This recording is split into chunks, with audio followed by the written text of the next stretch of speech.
bringing you key insights, tips, and advice from the brightest minds in the Canadian franchise industry.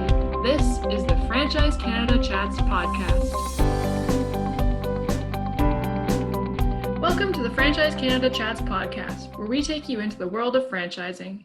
Our interviews are with franchisees, franchisors, and industry leaders who give on-the-pulse expert advice and share their franchising insights and experiences. I'm your host, Lauren. This is the last of 3 episodes in Season 2.5, which is our special bonus season as we prepare for the launch of Season 3 this fall. In this episode, we feature keynote speaker and author Todd Cohen, who shares strategies for staying present and profitable working virtually. Virtual work is a temporary new normal as a result of COVID-19 and has created new challenges for many businesses when it comes to reaching their clients. Here, Todd takes us through some thoughtful ideas for how to stay present and profitable in this unprecedented time. He shares his passion on the power of being virtually present to sell ourselves more effectively, and make no mistake, this message is more important than ever because it's not your client's job to remember you. This episode was adapted from Todd's Staying Present and Profitable Working Virtually keynote session as part of the Canadian Franchise Association's Navigating Through Turbulent Times webinar series in early April. You can learn more at cfa.ca. Enjoy the episode. I am delighted to be here, and I am thrilled to share this information with you because this is so important right now, this notion of staying present and profitable while working virtually. I got to tell you, what we know, ladies and gentlemen, is that this isn't normal. This is not the way we're used to working. I don't know about you, but I like being around people. I mean, I'm a speaker. Obviously you might think, well, no kidding. But I don't know anybody who really wants to be cooped up in their house for 3 months or 4 months. And I know I certainly don't. It's me, my lovely wife, and my dog, Luna. I just hope the 3 of us are still standing when this is all over. That being said, let's talk about your business. Let's talk about the fact that right now, ladies and gentlemen, what we have to do as franchisees and franchisors and business owners, it doesn't matter, is we have to leverage a set of skills that frankly, up until this point, we haven't really had to think a lot about, or we've been doing them without thinking about it. And this is this idea of being present. I have now spoken to more people who have said to me, you know what, I kind of like this. I don't ever want to go back. And all I could think of is, if you have that attitude, what's going to happen is your relationships are going to take a giant hit. And that's really at the core of what we're talking about here, folks. So when we talk about this notion of being present and profitable when working virtually, when some of you might have heard my keynote on presence at the UPS Canada Stores Convention this past, I believe it was May, and I talked a lot about how presence is one of the strongest tools that we have in our bag, one of our strongest selling tools that we have in our bag, because people make a buying decision on you before you ever say a word. Now, remember that I said that. People are making a buying decision on you before you ever say a word. That's assuming that you're seeing them face to face. Now we have to work harder at this to maintain what is simply the equal level of presence, and presence equals sales, and sales equals profitability. And folks, I got to tell you, if there was ever anything that I think is as important as this, I don't know what it is, because if we're still interacting with people, we've got to work overtime to make sure they know that we're there with them, and it's not about you, it's about them. And remember that I said that. Now, when this is over, my belief passionately is that there's going to be basically 2 kinds of individuals, just 2 left standing. And those of you who know me know that I tend to be very sort of black and white on these things, right? Sure, there's a lot of variables, but for the purposes of this particular virtual keynote, I'd like to talk about the 2 types of people that will be left standing. The one will be those with active and rich relationships, because they've done things now that ensures that down the road your relationships are still there. And you know what? There are going to be those folks, ladies and gentlemen, unfortunately, who will somehow let complacency seep in and kill relationships. And I have to tell you, this happens before we ever even see it coming. I've seen it over and over again. I've been guilty of it at various points in my career. Complacency lulls us into a bad place, right? Complacency is not a good thing. And when we're working virtually, we're working at home, when we're depending on electronic communications like this to keep things moving, it's so easy, and sometimes you don't see that complacency creeping up on you. You have children, you have a dog, you have spouses, everybody's crammed into one house. It's real easy to get distracted. And write this down if you would, please. Distraction equals complacency. They can really work hand in hand. So what we have to make sure is that when this is over, we actually have clients to turn back to. And if right now you're saying, oh yeah, that makes sense, you get it. If you're saying or thinking, you know what, my clients are pretty solid, they'll be fine, listen up, because nothing is guaranteed. And while that may sound like, how could anybody actually say that? You would be stunned at the number of people I've spoken to over the last 3 weeks in venues exactly like this, where people have said, you know what, I'm not worried about my clients. We're the only game in town, or I'm not worried about my clients because, you know, going into this, we had a good relationship. Well, you know what? Had is the operative word there. Let's make sure that we're doing everything now to make sure that we have somebody to turn to. You know what the first rule on that is? It's not about you. This crisis, their business, their ills, the things that are keeping them down, it's not about you, it's about them. That's also the first rule of networking, and what many would argue that's the first rule of relationship building. Folks, it's not about you, it's about them, and then it will come back to you. We all know that relationships, when we invest in them, it's a boomerang effect. Now we have to work 300% harder to make sure that we have those relationships when this crisis is over, and this crisis will end. In fact, I don't know about you, but when it's done, I never want to do another Zoom call as long as I live. But on that note, this is what I want you to write down. I'm going to ask you to write things down throughout this presentation, friends, because there's some nuggets here that can make a substantive change to the way you are approaching how you're engaging and interacting with people. Folks, bottom line, it's not your customer's job to remember you. It's not their job to keep you top of mind. And I want to give a shout out to Lou Gervasi at CFA for remembering this statement and posting something on LinkedIn that was in response to something I posted. And you know what? If there's anything we should remember, it's this. It's not your customer's job to remember you. And if you think it is, then you're complacent and you'll have nothing to come back to. So if you're a business owner, or if you're influencing business owners, or whatever position you have and you're listening in, I want you to write this down. I want you to stick it somewhere where you can look at it every day. Go to your staff tomorrow morning and say, folks, number one rule, our customers' number one job is not to remember us. It's our job to remember them. And that's why presence is so massively important, because if we're not careful, we know this, relationships can fade fast. We've all heard the saying, out of sight, out of mind. Well, if your clients can actually see you, you can fill in the rest of that sentence. You know what? If they can see you, then they can experience you, and they can experience the fact that you're there with them. Presence is the selling tool that starts and ends before you even say a word. So moving forward here a little bit, complacency kills. Now, I've said this in my sales culture keynotes for years.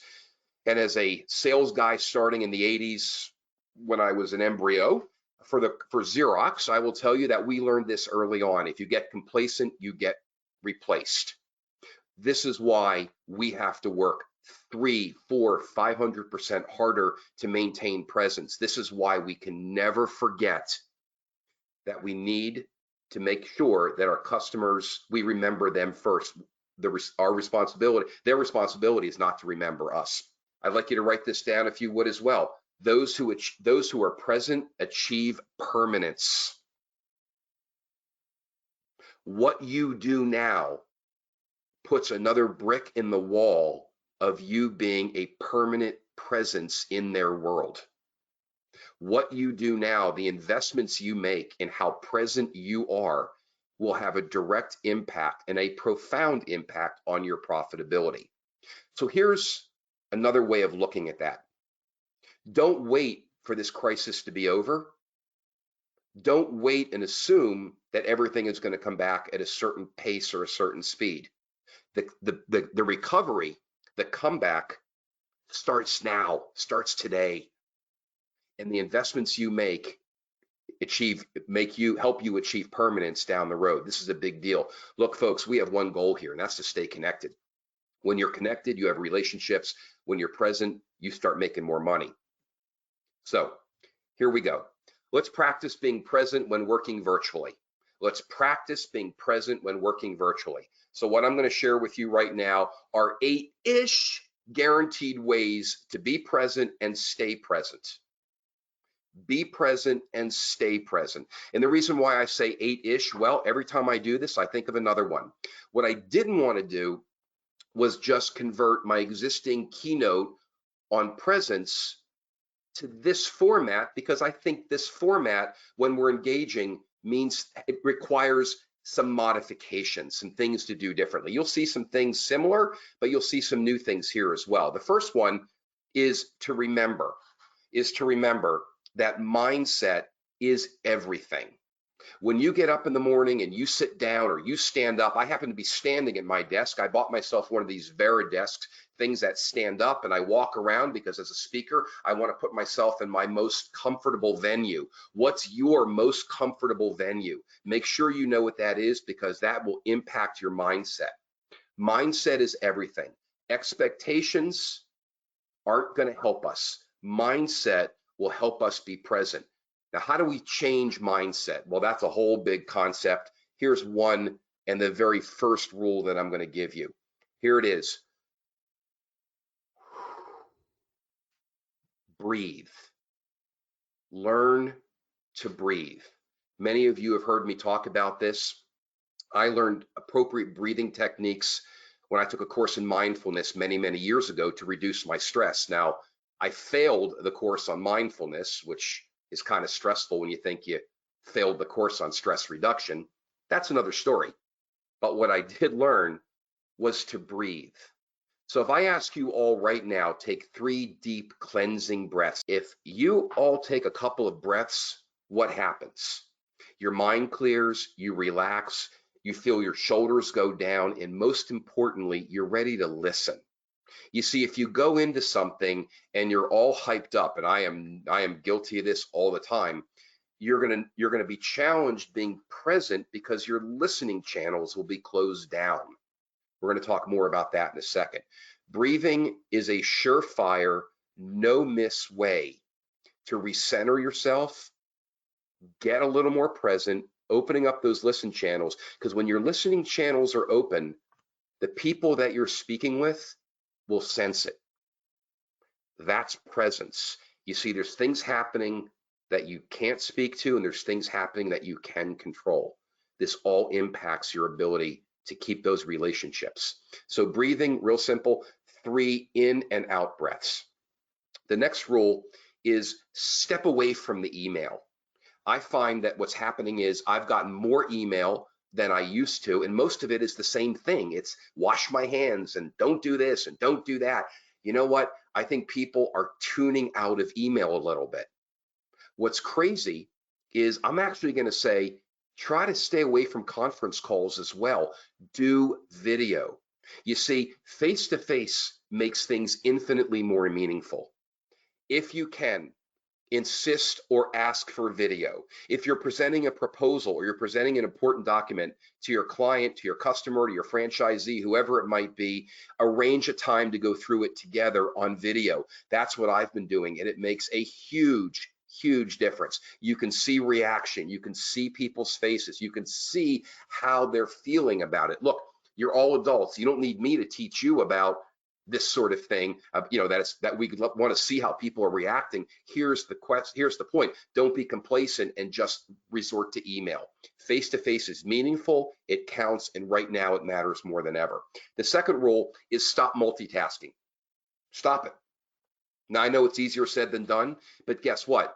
As I'm speaking to you right now, if I were to make a slight glance to my left, which is actually where my cell phone is sitting, you're going to notice it, and you're going to get the impression in a minute that I've tuned out on you for a moment. Multitasking corrodes relationships. You have a limited window, it's a high pressure window, and the onus is on us to make sure that when we're giving these presentations, you know where the camera is on your computer. You know where things are in your office. You're aware of your physical environment. There's nothing to distract you. There's nothing to get in your way. Folks, this is no different than if you're sitting face to face with somebody. If you're sitting face to face with a customer or a prospect or a colleague, would you stop and look at your phone or your watch? Far too many people still do. You can't do it here either. Multitasking corrodes relationships because people are really smart. And if you click out, click away for a second, they'll know it, and then part of them shuts down as well. Don't bet against me on this point. Number 3, decide how you want to show up. Listen, this is really important. You don't get to show up any different than as if you were showing up at the office. The impression that you make still matters whether you're here or there or wherever. Every single morning I get up like I'm going to work. I usually shave, I put on clothes. Today I'm wearing something that actually has my insignia on it. See, it says Todd Cohen, everyone's in sales, because it was a gift from somebody. And I thought, you know what? This is how I want to show up. People make buying decisions before you ever say a word. If you're using video, which I strongly recommend, and you heard me say that, how do you want to be seen? Because people make that buying decision in a split second. And I just want to share with you, I got to tell you, people do not want to see your fuzzy slippers. I got news for you. Unless it's like with a friend or something, at the end of the day, this is losing its humor to me, right? If I get on the phone with somebody and on video, and I could tell they haven't prepared or they haven't taken care of themselves, and you know, the sense I get is, hey, this is okay. I get a pass this time. No, you don't. You don't get a pass, because when you're able to get together live again, I'm going to remember the person who took the time to put themselves together on video. Folks, it may sound simple. You may be rolling your eyes and saying, yeah, I needed to tune in to hear this. Yes, you did. Because it's too easy to get lazy. We have to work 300% at being present. These all impact the customer's decision to do business with you. Number 4, eye contact means you're listening and engaged. That is not me who's come up with that. That's been known for years and years and years. There's billions and billions of words of psychological research and sociological research on this. But if you notice the way I'm doing this right now, those of you who can see me, I'm looking right at the camera on my computer. I want you to know that if I could see you, I would be making eye contact with you. Folks, this is critical. Eye contact is a guaranteed lock that you are listening. If people get the sense because you're multitasking, or you didn't show up right, or you don't want to use the video or whatever it might be, you're going to send people the message that somehow you get a pass. You don't get a pass. None of us do. The people who did not skip a beat and treated this no differently than if this were not COVID-19 will be the people who will be remembered.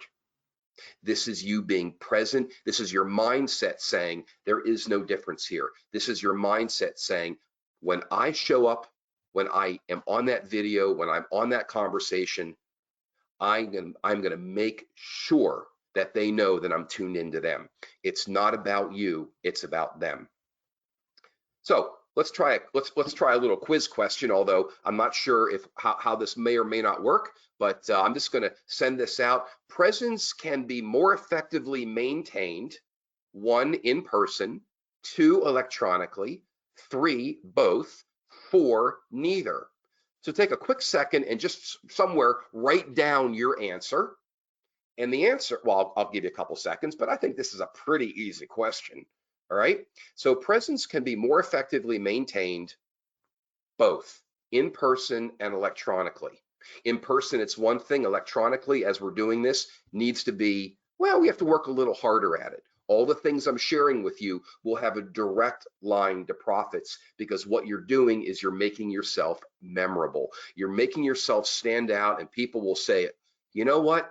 She took the time to put herself together. He took the time to shave. He took the time to put on clothes that say his company logo on it. He's sitting in a way that's comfortable. He's created a background or whatever it might be. I remember that person. Everybody else just said, yeah, drop me an email, or, you know, we'll just talk on the phone.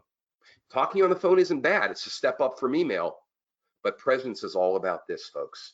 Presence is all about this. And if you do default to the phone, these same things matter, because it directs our mindset. It influences our mindset and how we feel on that call. The next rule of staying present is something that a lot of people forget. Use names. So I know Luke Baisley is out there. I know Brian Baisley is out there. David Drucker just introduced me. I know Lou and Sherry are on the line, and Lynn Lobo, and all kinds of wonderful people. Some I've met and some I haven't met. If I just mentioned your name, what happened? You snapped up a little bit. You listened a little closer. You became a little more present. And what I said to you indirectly is, I'm with you. I know you're here. I'm engaged with you. You see, names have the same impact as breathing. When you breathe, you open up those listening channels. When you call somebody out by name, you scream that you're present, that you are focused on them. Remember, it's not about you, it's about them. People have a name, use it. You will be remembered.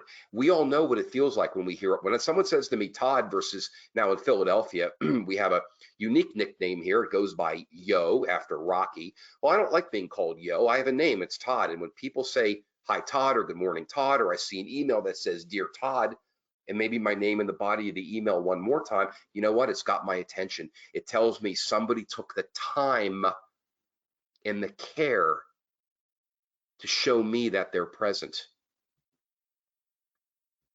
Ask questions throughout. Ask questions. Don't ramble and don't drone on. You know what happens in these sort of situations is people get nervous and they just keep talking and talking and talking and talking, and there's no ill intent there. There's no ill will there. It's just people get nervous because we're afraid of silence. Silence is a good thing. I teach a speaking clinic, and one of the things I teach is the power of the pause. Not P-A-W-S like my little Luna, but P-A-U-S-E, the power of the pause. You see, if you stop talking for a moment, people actually snap back to attention, because after a couple of seconds, they'll go, where's that voice? Ask questions.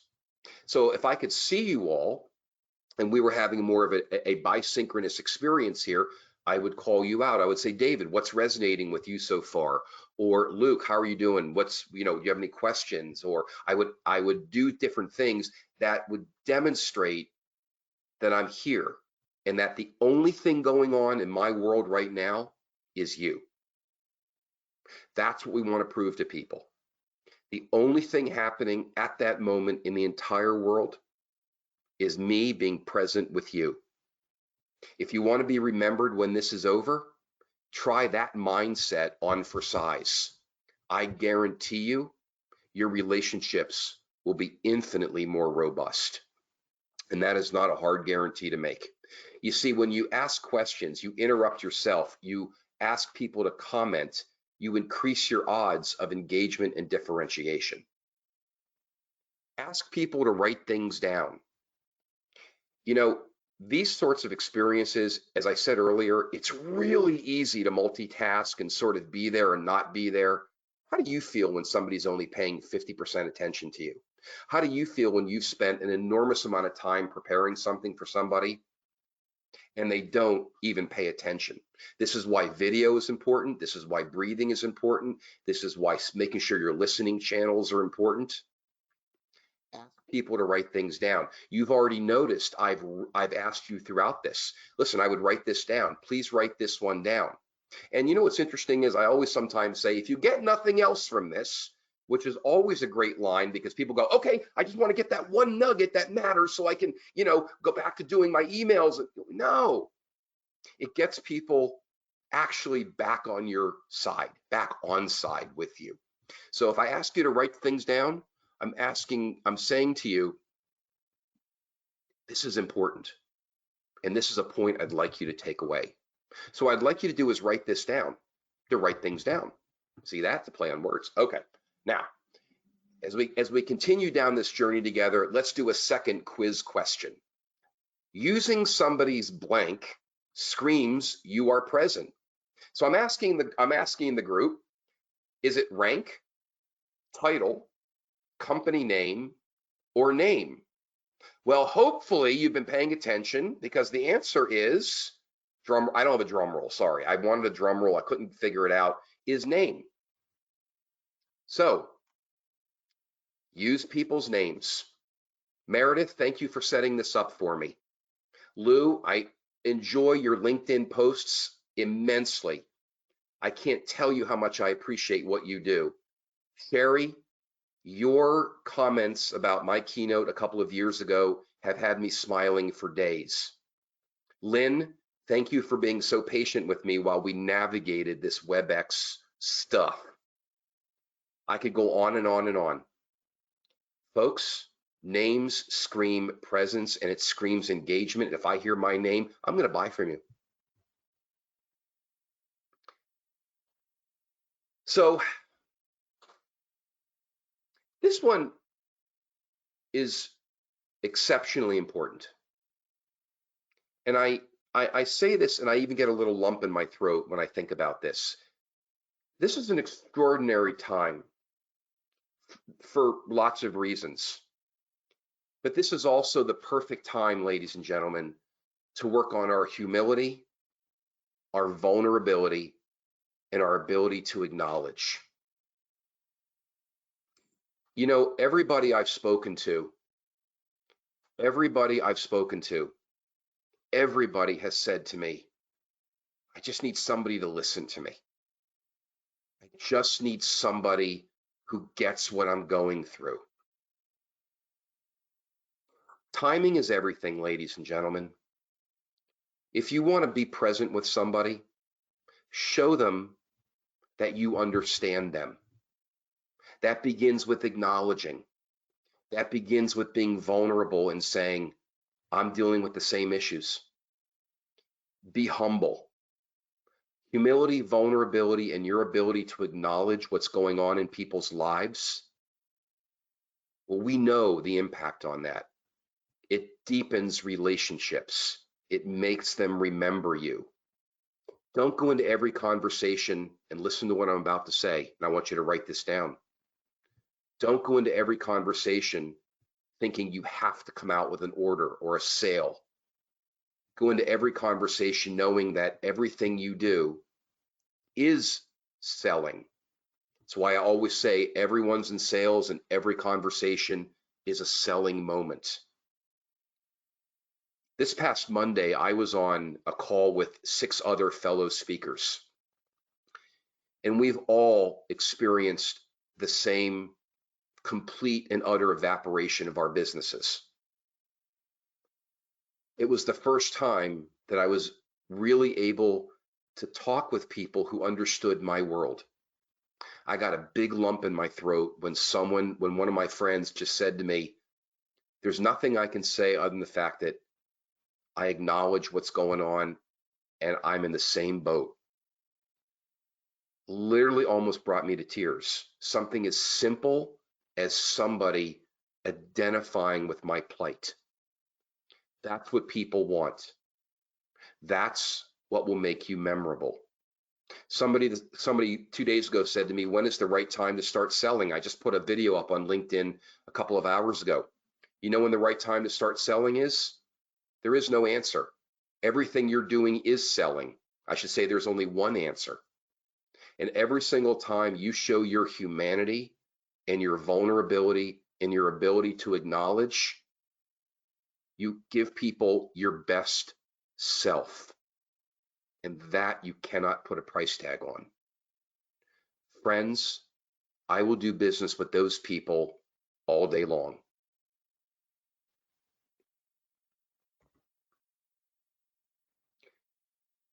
The next way to make sure that we stay present and be present and be present, stay present, is not to become what I call the sales apologist. In my second book, which is called Stop Apologizing and Start Selling, it's not sales training. It's about how we all miss the opportunity to advance what it is we need to do because of the stereotype of selling, because of the negative images and our fear of asking. If you have done everything right, you've earned the right to ask. And maybe that ask isn't for the contract or for the piece of business. Maybe it's just, let's put a cup of coffee on the calendar for when this is over. Can I put a follow-up date on the calendar? Can I send you something? You see, if you end a conversation without an ask, you've abdicated the moment to move that relationship forward. Write this down. Don't abdicate the moment, because once you do that, you can't get it back. So what does abdicate the moment sound like? Shoot me some dates. I'll have my person call your person. You know what? Drop me an email and we'll figure it out. Or, you know what? Here's the information. Let me know what you think. All four of those statements leave the person you're speaking with no obligation to follow through. Not one single thread of commitment is there. Here's the proposal. Listen, I want to get back to you April 4th at, well, that's past, but at 3 o'clock. Does that work for you? Great, let's schedule it. We're going to do a video call because you're the only person I'm going to be speaking to at that time. This has worked 100% for me, and it will work for you as well. If you are ending your conversations without an ask, you are making your job harder. And the ask doesn't have to be for business, because whatever you ask for is moving the relationship forward. You're being present. You're not abdicating that moment. And guess what? You'll get the business, because when this is over, people will remember you for being consistent and present. And then, folks, rinse and repeat. Rinse and repeat, rinse and repeat, rinse and repeat. Steps 1 through 8, 1 through 8, 1 through 8. Hey, you can go out of order a little bit if you want. I won't tell. They're all the right thing to do, and they all can be interchangeable. They're not necessarily in order, but don't skip any of them. If you do, you're going to pay the price. I guarantee it. If you don't skip them, watch what happens. Your relationships will blossom.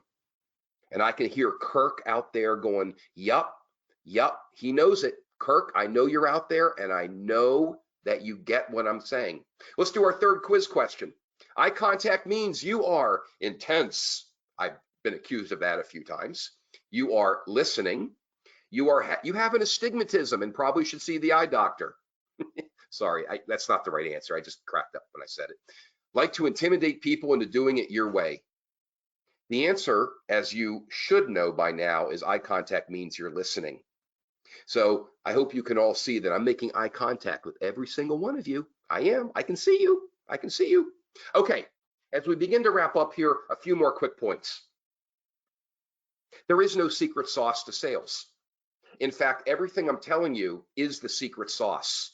Now, let me put this into another form for you that will help you remember to practice this with every single interaction, because as you know, it even says it on my shirt. See, it says it right there. Everyone's in sales. Every conversation is a selling moment. Every single interaction leaves a mark, and that mark drives the relationship. What's the image you want to lay down? There is no secret sauce to this, folks. Do not look for some secret, because it's right in front of you. It's called ELSA. I think I spoke about this. In fact, I'm sure I did at the CFA convention a couple of years ago. And I know I spoke about it at the UPS convention when I keynoted there the first time, a couple of years back. But this is a great time to review ELSA. These 4 steps guarantee that you're moving relationships forward. They guarantee that you're present. They guarantee that you're going to be differentiated. They guarantee that people will remember you. That's a lot of guarantees, huh? It's a good thing I didn't put it in writing. Okay, so here we go. The E is for engage. This is the opposite of complacency. Every single time you engage, this is engagement. An email is engagement. A phone call is engagement. You know, putting your head out the window and screaming, I need this to end. That's an engagement. Different kind of engagement. The guys with the nets might come, but you get my point. You must engage during this time. This is where we have to fight complacency. This is where we have to make sure we don't forget that our relationships do not have the responsibility to remember us. Then when you're engaging, make sure your only job is listening. How do people know you're listening? Eye contact. How do you know if you have eye contact? Video. And if you don't have video, this is the way you do it. All the other tips I've given you: ask questions, use their name, ask people to write things down, ask for feedback. The power of the PAUSE, the power of the pause. Guarantee, folks, this will make a difference. Number 3, the S. You know what this is. I can see you're all out there going, I know what this one, I know this one. Ready? Here it comes. Suggest. At the end of a conversation or during a conversation, if you think that there's something that you can do to help the client, speak up. It's not a state secret. Don't keep it to yourself. Educate them. Change the way they think. Influence them in your direction. I'm looking for help right now. I'm looking for help in doing all sorts of things. Guess what? I don't know what I don't know. I'm waiting for suggestions, because when I hear a suggestion and it makes sense, guess what the A stands for? You know. I know you know. Ask. If you've earned the right to ask, ask. Don't ever abdicate the moment. You heard me say that. Don't abdicate the moment. Because if you abdicate the moment because you didn't ask, shame on you. Nothing I can do to help you. You missed the point. Don't assume that they're just going to give you the business. You must practice ELSA every day. Engage, listen, suggest, and ask. Engage, listen, suggest, and ask. We're not done. We're not quite done yet, folks. We're almost there. Here's some market-facing things that you can do right now. Just some ideas that I picked up from my clients and some things that I'm doing. Start a virtual study club. Pick a book, talk to your clients, and get together once a week and have a book club. Pick a book. I know a great book called Everyone's in Sales, but whatever. You might be the only ones to have ever actually read it. There's a million good books out there. One of my clients right now is reading Malcolm Gladwell's Blank, because I think that is an enormous book. I'll tell you one of my favorite books. If you want to practice presence, and it's a heavy book, it's called Emotional Intelligence. I'm sure many of you heard about it. It was written over 40 years ago by Dr. Daniel Goleman. That's Goleman. Go to Amazon and buy it. That book will change your life. It did mine.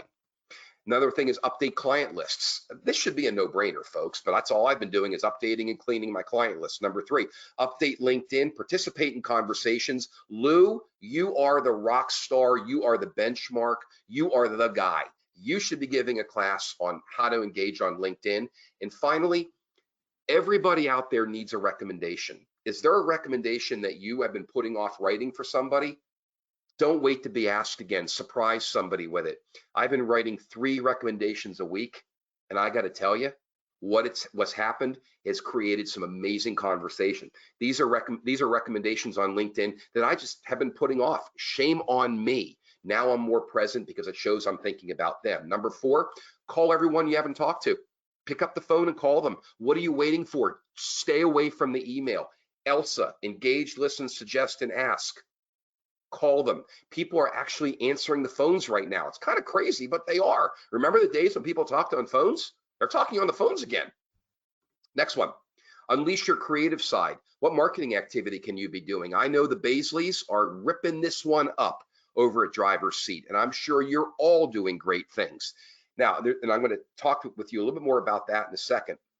Working on your professional development. Listen, folks, what a great time to take a course, the virtual study club, do something online, fire up those neurons again. When you're intellectually stimulated, you know what? You fire up your clients. I love it when somebody says, man, I just learned something. I got to tell you about it.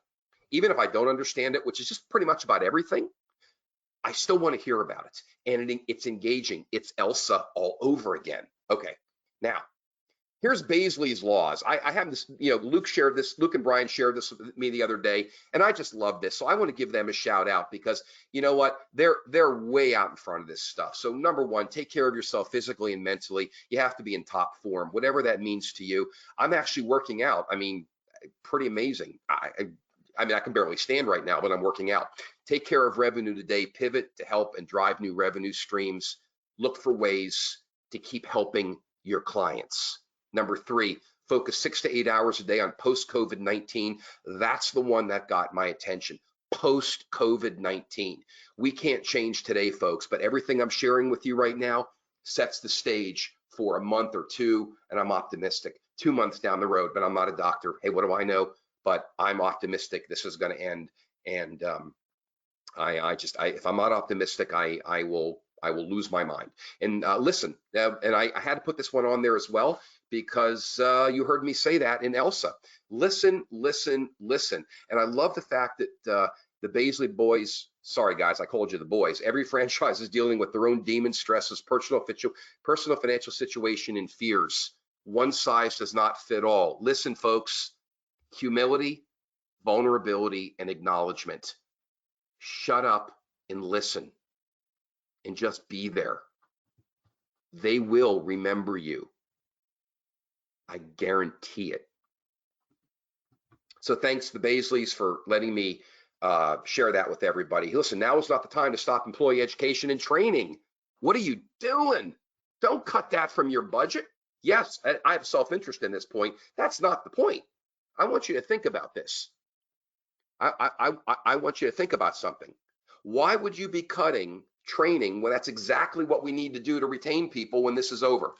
Why would you be cutting the ability for people to go out and write business or be better at what they're doing when that's exactly what we're going to have to do is recovering sales?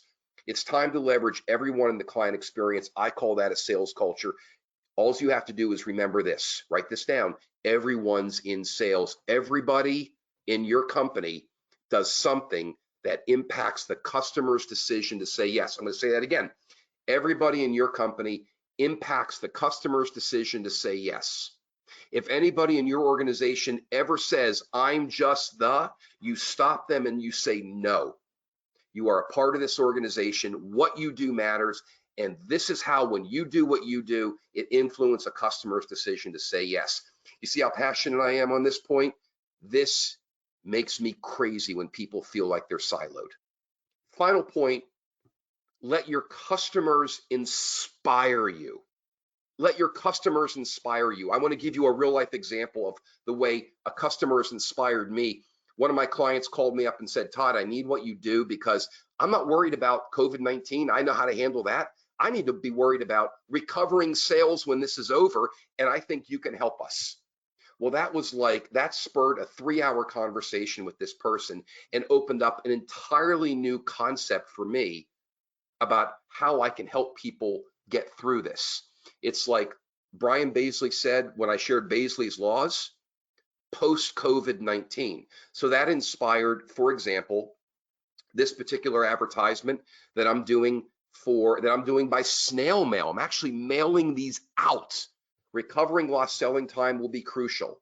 So invest in your team, blah, blah, blah. You can read it. I do want to give a shout out that the UPS stores in both the US and Canada have printed these for me. Just saying, great job. If you could see and touch this thing, it's awesome. Remember this, being present and staying present is something we have to work infinitely harder at now than we ever have before if we're going to remain memorable when this is over.